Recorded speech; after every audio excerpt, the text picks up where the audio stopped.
Je vous propose tout de suite de retrouver Jean-Claude Dumas qui est penché sur son moteur de Citroën AX GTI, nouvelle génération bien sûr.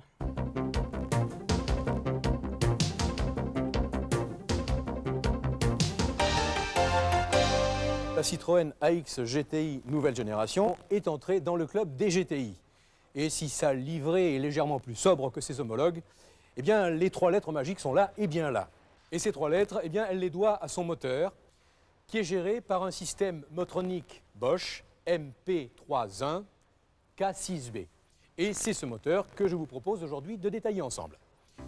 Tout d'abord, les caractéristiques générales.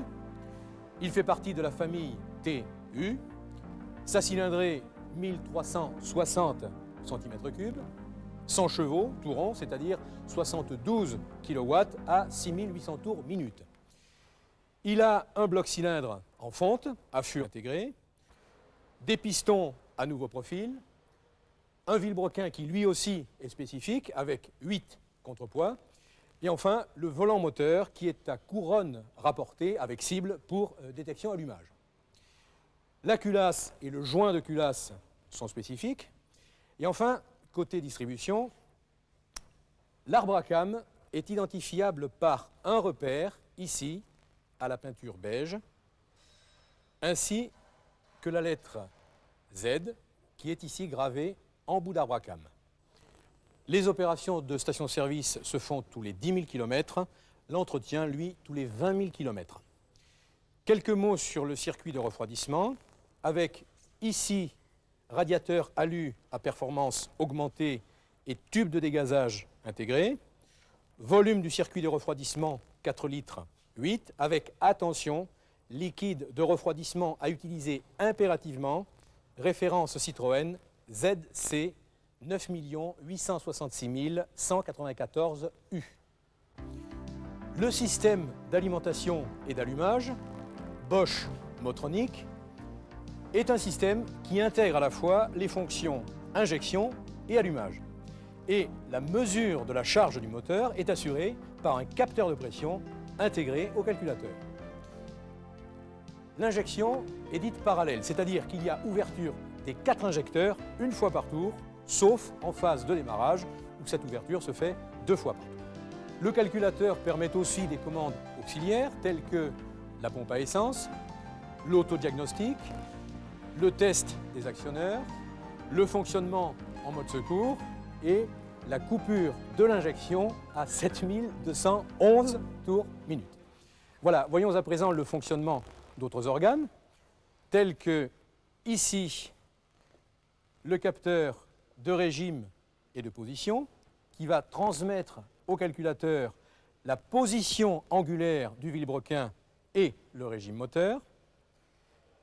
Et ici, le potentiomètre sur l'axe de papillon qui va détecter le ralenti lorsque le pied est levé ou au contraire la pleine charge lorsque le pied est à fond et qui va mesurer la variation de charge en prenant en compte la position angulaire du papillon.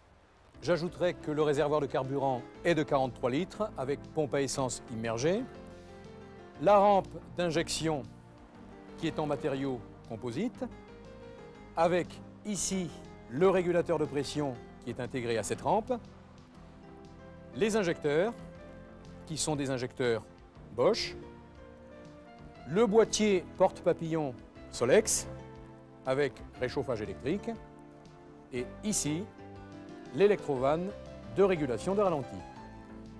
L'allumage est un allumage cartographique à distribution statique. Il est géré par le calculateur qui détermine le point d'avance à l'allumage et le temps de charge de la bobine. Le module d'allumage déclenche la rupture du courant primaire et alimente les 2 étages, ici, de la bobine. Les bougies sont à siège plat. Ce peuvent être soit des EKM FC62 LS3, soit des champions RC7 BMC. L'écartement des électrodes est de 1,2 mm et le couple de serrage est de 2,5 mètres décanewtons. L'avance à l'allumage n'est pas réglable. ainsi d'ailleurs que le régime de ralenti qui est de 880 tours minute environ. Par contre, le réglage de richesse se fait à l'aide du potentiomètre et le CO doit être de 1 plus ou moins 0,5%.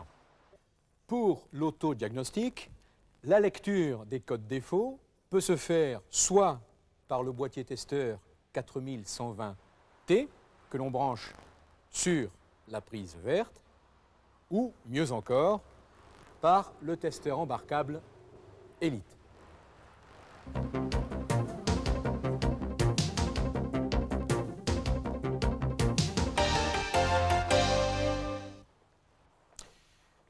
Le circuit de freinage de la Citroën AX GTI nouvelle génération est un circuit de freinage en X qui présente à l'avant des disques ventilés et à l'arrière des tambours. L'ABS, dont nous allons parler aujourd'hui, est en option. C'est un système Addon-X 4.2 Bendix, qui est donc un système anti-bloqueur du type additionnel et qui agit sur les 4 roues tout en étant commandé par les seules 2 roues avant. Alors, dans ce système, nous trouvons les capteurs, donc, sur les roues avant, qui vérifient en permanence la vitesse de ces roues. Nous avons ensuite le calculateur, qui est composé de 2 microprocesseurs. Un microprocesseur principal, qui effectue les calculs et le contrôle de l'installation, et un second microprocesseur qui a, lui, une logique indépendante et qui vérifie en permanence la cohérence des signaux émis et reçus par le microprocesseur principal. Ce calculateur, qui est programmé pour moduler la pression hydraulique et donc la vitesse de rotation des roues, fonctionne suivant le principe général suivant. Sous l'action de la pédale de frein, la pression dans le circuit augmente jusqu'à un point X où la vitesse de rotation de la roue passe sous le seuil de la vitesse de référence prédéterminée. Nous entrons donc là dans la phase anti-blocage, qui va se décomposer en 2 parties. Première partie, la vitesse de la roue décroît, passant donc sous ce seuil de référence X. Le système va provoquer un défreinage partiel, tout d'abord par une chute rapide de la pression, suivie de chutes plus lentes jusqu'à la relance de la roue. Deuxième phase anti-blocage, la roue donc se relance. Il va donc y avoir une remontée de la pression, tout d'abord par une montée rapide, suivie de montées plus lentes par paliers successifs, permettant ainsi au freinage de retrouver toute son efficacité jusqu'à ce que la roue présente à nouveau une tendance au blocage, auquel cas nous entrons à nouveau dans la phase 1, suivi ensuite de la phase 2 et ainsi alternativement jusqu'à l'arrêt total du véhicule.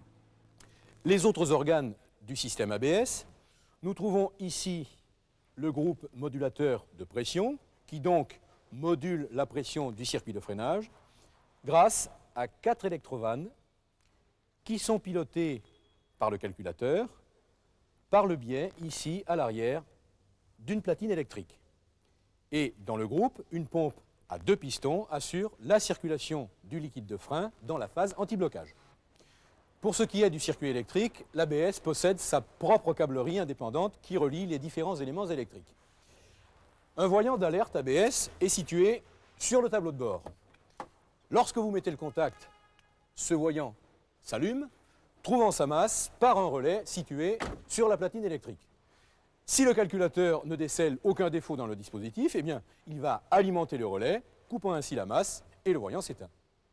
Pour terminer, nous allons voir la purge des freins avec le système ABS, bien sûr. Au préalable, il faut débrancher le connecteur sur le bloc hydraulique et les 2 connecteurs sur la platine électrique. Ensuite, l'opération de purge se fait dans l'ordre suivant. Roue arrière gauche, roue arrière droite, roue avant gauche, roue avant droite, plus les 2 vis de purge situées sur le bloc hydraulique. Et bien sûr, cette opération sera simplifiée si on utilise un appareil de type autopurge. Enfin, la lecture des codes défauts se fait en branchant sur la prise verte du calculateur ABS le boîtier testeur 4120T. L'aide au diagnostic se fait toujours par le boîtier embarquable Elite.